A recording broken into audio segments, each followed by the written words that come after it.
Welcome to my channel, The Q's Tips. Tips from the Queen. It's my decor diary. Today we're going to go over covered boxes. Here are your supplies that you'll need. Some boxes that you grabbed from the Goodwill or other discount store. A pair of scissors. A marker, contact paper, a tape measure, acrylic paint, and paintbrushes. Or you could decide to use spray paint instead. Always make sure you choose one that matches the decor. I prefer this brand for all my projects. Rust-Oleum is awesome, or you could use chalk spray paint. Some other supplies that you are going to need that I did not take pictures of. Old newspapers to cover your work surface. Some clear tape. Coordinating ribbon to go with the second box that I didn't show a picture of. And here's my mess. I didn't use enough paper, but I spray painted my basement, so I'm really not worried about the floor. Start by measuring your box. You always want to make sure that you have a long enough piece so that when you wrap it up on the sides, it covers the entire box and folds inside also.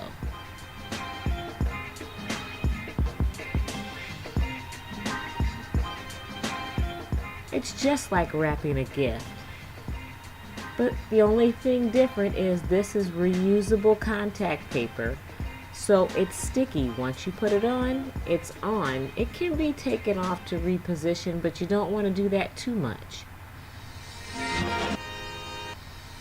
Now this is the dry fit. I go through and I make sure it fits every place on my box and covers everything before I remove the backing.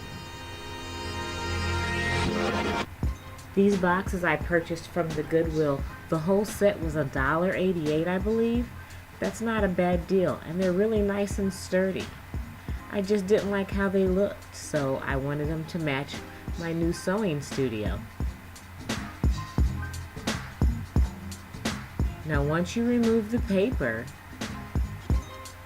be sure to have your center mark. That's important. That's what that X is for.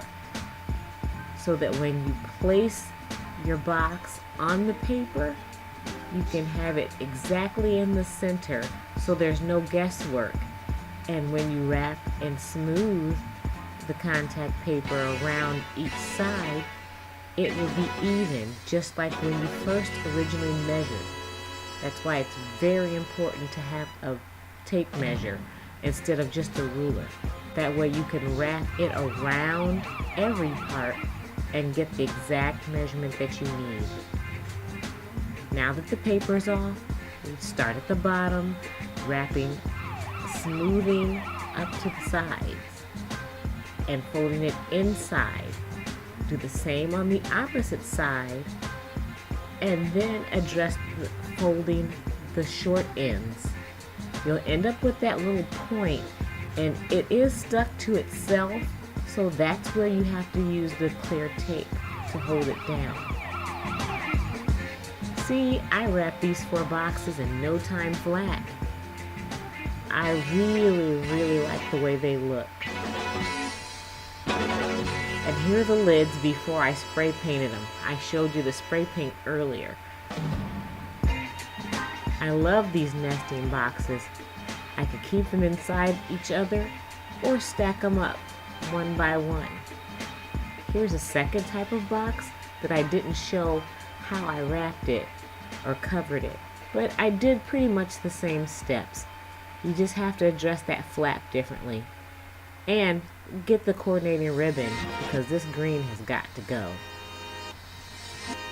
Here's my boxes. And I love them. They're going to come in great use on the curio in my sewing studio. We hope that you enjoyed this video. It is my first, but it won't be my last. I am the Queen. Don't forget to like and subscribe. Coming to you from the castle. Here's where to find me on social media.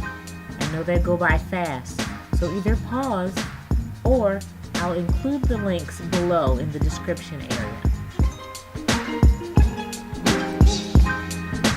Please be sure to like and subscribe and leave a comment below. I look forward to your helpful critiques. Please no hate. We're all in this for the love and for the creativity. Have a creative day.